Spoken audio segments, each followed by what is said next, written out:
मेरे प्यारे बच्चों, नमस्कार।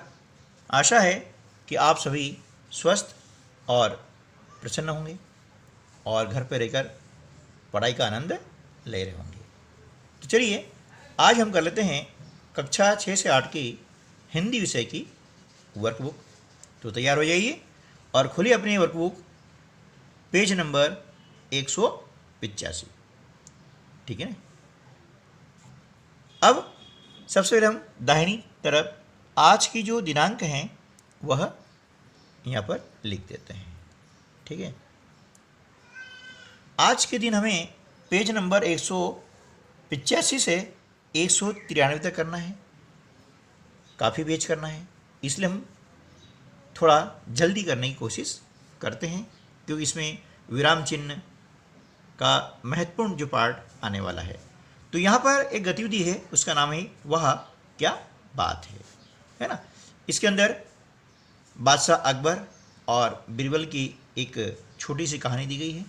उस कहानी को आप आराम से पढ़ लीजिए, है ना। पढ़ने के बाद में हमें यहाँ पर जो है अभ्यास क्रमांक 263 में, है ना, खाली स्थान भरना है। ठीक है ना। तो हम यहाँ पर खाली स्थान भर देते हैं। बादशाह अकबर ने खाली स्थान दिया गया है का हलवा बनवाया। किसका हलवा बनाया था? गाजर का, है ना। इसको आप पढ़ लेंगे तो समझ में आ जाएगा। बादशाह अकबर ने हलवे की खूब तारीफ की। गाजर भी कमाल की सब्जी है। ठीक है ना। महाराज, मैं तो आपका दास हूँ। किसने कहा था? ये बीरबल ने कहा था, है ना। गाजर का हलवा देखकर कौन चिल्लाए? तो गाजर का हलवा देख करके बादशाह चिल्लाए। ठीक है ना। इस प्रकार से पढ़ने के बाद में हमने यहाँ पर भर दिया है। अब देखिए, खास बात इसमें ये है, आज के जो वीडियो है उसमें मेन चीज़ है विराम चिन्ह। विराम चिन्ह कई प्रकार के होते हैं और उनका प्रयोग हम अलग अलग स्थान पे करते हैं। देखिए, यहाँ पर समझने के लिए है, एक वाक्य है, रोको मत जाने दो। ठीक है ना। हम देखें इस वाक्य में इसका असर जो है वो स्पष्ट नहीं है। अगला देखते हैं, रोको मत जाने दो। यहाँ पर एक चिन्ह लगा हुआ है, इस चिन्ह का नाम है अल्पविराम। अभी आगे देखेंगे कि कौन सा चिन्ह कब कहाँ लगता है और उसका आशय क्या होता है। रोको मत जाने दो।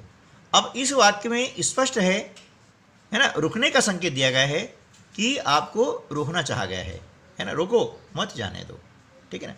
अगले वाक्य में दे रहे हैं, रोको मत जाने दो। अब यहाँ क्या हो गया है? जाने के लिए कहा जा रहा है, जाने के निर्देश हो चुके हैं कि रोको मत जाने दो। ठीक है ना। तो अब देख रहे हैं कि इसमें तीनों वाक्यों में शब्द तो वही हैं, सिर्फ अंतर किसका है? इस छोटे से चिन्ह का, है ना कमाल। ये छोटे से चिन्ह है। इस प्रकार से और भी चिन्ह होते हैं, उन्हें हम कहते हैं विराम चिन्ह। क्या बोलते हैं? विराम चिन्ह। जब भी हम, आप देखा होगा, किताब पढ़ते हैं तो उसमें विभिन्न प्रकार के चिन्ह आते हैं, है ना। तो इस छोटे से चिन्ह ने देखा कि वाक्य का अर्थ इसने बदल दिया है। ठीक है ना। तो ये चिन्ह बहुत ही शक्तिशाली होते हैं। आइए हम इसको थोड़ा सा सरलता से समझ लेते हैं, है ना। कुछ चिन्हों के बारे में हम जो है जानने का प्रयास करते हैं कि कौन कौन से चिन्ह होते हैं और उनका नाम क्या होता है। तो चलिए, पहला होता है, आपने देखा होगा, किताब पढ़ी है ना। तो एक ऐसा चिन्ह आता ना, जैसे मैं जाता हूँ, है ना, फिर चिन्ह आ गया। इस चिन्ह का नाम है पूर्ण विराम। इस चिन्ह का प्रयोग कहाँ करते हैं? जब कोई वाक्य पूर्ण हो जाता है, समाप्त हो जाता है ना। वाक्य खत्म हो गया, पूर्ण हो गया, तो उसके बाद में ये लगाया जाता है पूर्ण विराम, जैसा कि उसके नाम से ही हमें आभास हो रहा है। दूसरा चिन्ह अभी देखा आपने, इस प्रकार लगता है, इसे बोलते हैं अल्प विराम। क्या बोला हमने? इसका नाम अल्प विराम। अब इसका उपयोग वहाँ करते हैं कि जब थोड़ा सा रुकना होता है या एक ही प्रकार की चीज़ें होती है उनके बीच में इन्हें लगाया जाता है। जैसे उदाहरण के लिए राम, श्याम, मोहन और सोहन। इस प्रकार से हमने देखा कि यहाँ पर व्यक्तियों के नाम बार बार आ रहे हैं, है ना, तो इनके बीच में लगाया जाता है अल्प विराम। ठीक है ना। चलिए, तो थोड़ा रुकना होता है, वहाँ पर लगाया जाता है अल्प विराम, उसका नाम ही है। उसके बाद में आपने देखा होगा एक होता है इस प्रकार का चिन्ह, है ना, इसे बोलते हैं हम अर्ध विराम। क्या बोलते हैं? अर्ध विराम। इसका प्रयोग कहाँ करते हैं, है ना, जब हमें अल्प विराम से थोड़ा ज़्यादा रुकना होता है। ठीक है ना, तो वहाँ पर लगाया जाता है अर्ध विराम। उसके बाद में आपने देखा होगा कि आपने किताब पढ़ी है और किताब के अंदर भी कई प्रकार से प्रश्न पूछे जाते हैं, तो ऐसा चिन्ह आता ना। इस चिन्ह का नाम है प्रश्नवाचक चिन्ह। यह हमेशा प्रश्न के अंत में लगाया जाता है। जब हम किसी से प्रश्न पूछते हैं तो उसके अंत में चिन्ह लगाया जाता है। जैसे तुम्हारा नाम क्या है ना, ये हमने पूछा प्रश्न, तो प्रश्न के अंत में यह चिन्ह लगाया जाता है। ठीक है। एक और चिन्ह होता है, उसका नाम है विस्मय बोधक चिन्ह। इस प्रकार से डंडा उसके नीचे बिंदी, है ना, विस्मय बोधक चिन्ह। यह चिन्ह वहाँ उपयोग किया जाता है जब हमें, है ना, खुशी हो, आश्चर्य व्यक्त करना हो, संबोधन करना हो, प्रसन्नता व्यक्त करनी हो, है ना, यानी अपने जो मनोभाव होते हैं, है ना, उन मनोभावों को व्यक्त करने के लिए इस चिन्ह का हम प्रयोग करते हैं। जैसे खुशी हमें व्यक्त करनी हो, है ना, जैसे वाह क्या बात है ना, इस प्रकार से, है ना, ये वाह के बाद में ये चिन्ह आता है, वाह क्या बात है। ठीक है ना। चलिए, अब उसके बाद में आता है एक इस प्रकार का छोटा चिन्ह आता है, इसे हम बोलते हैं योजक चिन्ह। क्या बोलते हैं? योजक चिन्ह। अब इसका प्रयोग कहाँ किया जाता है कि जब हमें तुलना करना होती है या कोई समास के बीच में ये चिन्ह लगाना होता है ना, ठीक है, या फिर दो समान शब्दों बीच में इसको हमें उपयोग करना होता है। जैसे उदाहरण के लिए माता पिता, ये माता पिता, इस प्रकार से राजा रानी, दिन रात, ये समासिक जो पद होते हैं इनके बीच में लगाया जाता है ना। अच्छा बुरा, ठीक है ना, इस प्रकार से बारी बारी, है ना, ठीक है, बारी बारी, इस प्रकार से जो शब्द आते हैं उनके बीच में ये चिन्ह लगाया जाता है और इसका नाम होता है योजक चिन्ह। ठीक है ना। इसके अलावा भी बहुत सारे चिन्ह होते हैं उनके बारे में हम बाद में बात करेंगे। तो चलिए अब हम इसी के आधार पर अभ्यास क्रमांक 264 को हल करते हैं। सबसे पहले हम लिखते हैं आज की दिनांक, है ना, और स्टार्ट करते हैं अभ्यास क्रमांक 264। अब यहाँ पर पढ़ना है और लिखना है विराम चिन्ह का नाम, है ना। वाक्य पूरा होने पर इस प्रकार चिन्ह लगाया जाता है, इसका नाम है पूर्ण विराम। ठीक है ना। वाक्य के बीच में हम लगाते हैं इस प्रकार का चिन्ह, उसे हम बोलते हैं अल्प विराम। ठीक है। प्रश्न पूछने पर इस प्रकार का जो चिन्ह लगाया जाता है इसे बोलते हैं हम प्रश्नवाचक चिन्ह। क्या बोलते हैं? प्रश्नवाचक चिन्ह। किसी के कथन में, है ना, कथन में आश्चर्य व्यक्त करना है ना, इसे बोलते हैं विस्मयादि बोधक चिन्ह, है ना, विस्मय बोधक चिन्ह। ठीक है।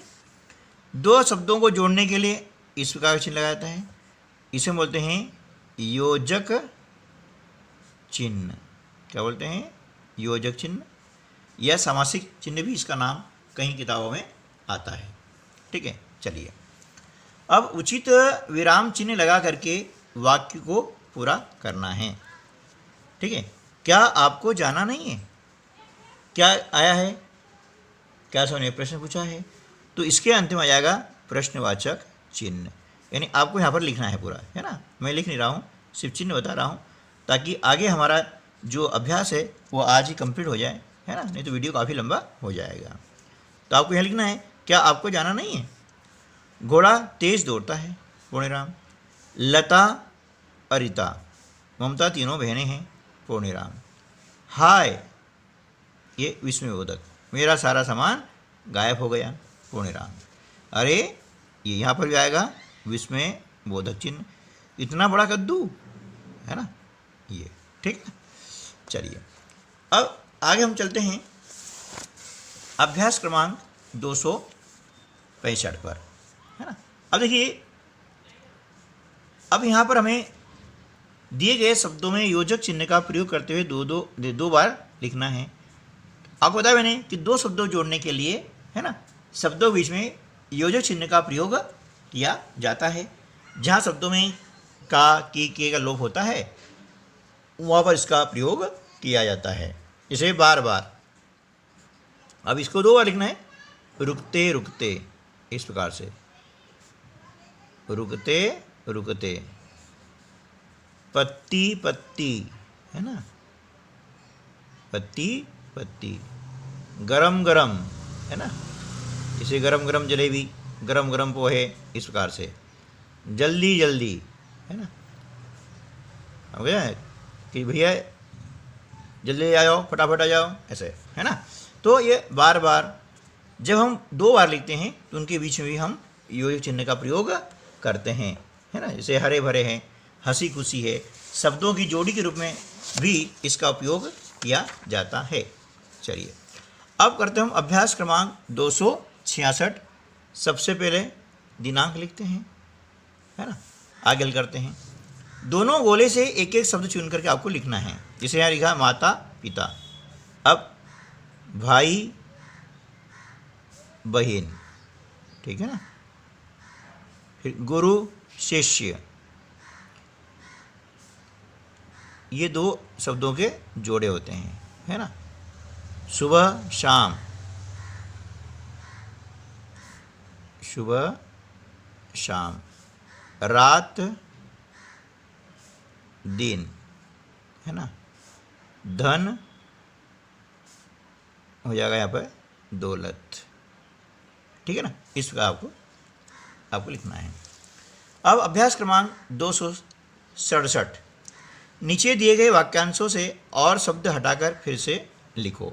ये और शब्द जो है इसको हटाना है और हमें इनको पुनः लिखना है। तो क्या करेंगे, इनके बीच में हम लगाएंगे योजक चिन्ह, क्योंकि और, या, अथवा ये शब्द हटा करके हम योजक चिन्ह का प्रयोग करते हैं। जैसे जीना मरना, ये आ गया योजक चिन्ह, इस प्रकार से, है ना। कच्चा पक्का, है ना। आज कल, है ना। ऊपर नीचे, इस प्रकार से, है ना। चलिए, अब हम करते हैं अभ्यास क्रमांक 268। यहाँ पर भी सबसे पहले आज की दिनांक लिख दें। इसमें क्या करना है कि गद्यांश में उचित विराम चिन्ह लगा करके गद्यांश को पुनः लिखना है। ये में 4 चिन्ह दिए गए हैं, पूर्ण विराम, विस्मय बोधक चिन्ह, प्रश्नवाचक चिन्ह और योजक चिन्ह। इसको आपको नीचे लिखना है। मैं यहाँ पर चिन्ह लगा देता हूँ और फिर उसे आप नीचे लिख करके चिन्ह लगा लेंगे, ठीक है ना। तो इससे क्या जल्दी हो जाएगा, क्योंकि इसमें आज के जो वीडियो में है ना अभ्यास बहुत ज़्यादा करना है ना। एक गांव में एक भिखारी रहता था, पुण्यराम, ये वाला चिन्ह। वह गांव में जाकर भी मांगता था, है ना, पुण्यराम। इसी से उसके परिवार का पालन पोषण होता था, पुण्यराम। एक दिन उस देश के राजा की नज़र, है ना, उस भिखारी पर पड़ी, पुण्यराम। उसने सोचा, अरे, है ना, अब यहाँ पर सोचा के बाद में आएगा ये, और अरे यहाँ आएगा इस प्रकार से, अरे विष्णुदक, अभी भी हमारे देश में भिखारी है क्या, ये, ठीक है ना। अब इस प्रकार से इसको नीचे लिखना है। ऐसे प्रश्न आपको परीक्षा में भी आते हैं, ठीक है ना। अब अभ्यास क्रमांक हम करते हैं 269। यहाँ पर भी सबसे पहले हम लिखते हैं आज की दिनांक, है ना, और इसको फटाफट हम हल करने का प्रयास करते हैं। क्या, क्यों, कब, कहाँ, कैसे शब्दों का इस्तेमाल करके 5 प्रश्न बनाइए। जैसे तुम्हारा यानी आपका क्या नाम है ना। आगे हैं, क्या हो गया है, आप विद्यालय क्यों जाते हो, है ना, ये प्रश्न बन गया। कब, वही है ना, आप सुबह कब जागते हो, ठीक है ना, इस प्रकार से। कहाँ, है ना, मोहन शाम को कहाँ जाता है ना। अब कहाँ जाता है, फिर क्या है, कैसे, है ना, आपने यह प्रश्न कैसे हल किया, है ना, इस प्रकार से। और भी आप बहुत से प्रकार के, है ना, वाक्य आप बना सकते हैं। चलिए, अभ्यास क्रमांक 270, इसमें हमें करना है वही काम, विराम चिन्ह लगा करके पुनः लिखना है। तो तुम्हारा नाम राधा है, पुनः लगाया। बंदर पेड़ से कूदा। अब रमा, शमा और लता, देखा ना कि बार बार नाम आ रहा है, इसलिए इनके बीच में लगाएंगे हम अल्पविराम। और माया बाग में बैठी है, अंत में पूर्णविराम। मैं स्कूल में पढ़ती हूँ, पूर्णविराम, ठीक है ना। चलिए, अब करते हैं अभ्यास क्रमांक 271, ठीक है। अब आपको क्या क्या करना अच्छा लगता है ना। यहाँ पर सबकी पसंद अलग हो सकती है, हर बच्चे के वाक्य अलग आएंगे, है ना। तो ये एक जैसे होना जरूरी नहीं है। आपको क्या क्या करना अच्छा लगता है वो आप लिख सकते हैं कि मुझे, है ना, पौधों को पानी देना अच्छा लगता है ना, इस प्रकार से आपको लिखना है, ठीक है। मुझे कहानी पढ़ना अच्छा लगता है, ठीक है ना। अब किसी को मतलब है गणित के प्रश्न करना, सवाल करना अच्छा लगता है ना, तो लिख के सकता है कि मुझे गणित के सवाल करना अच्छा लगता है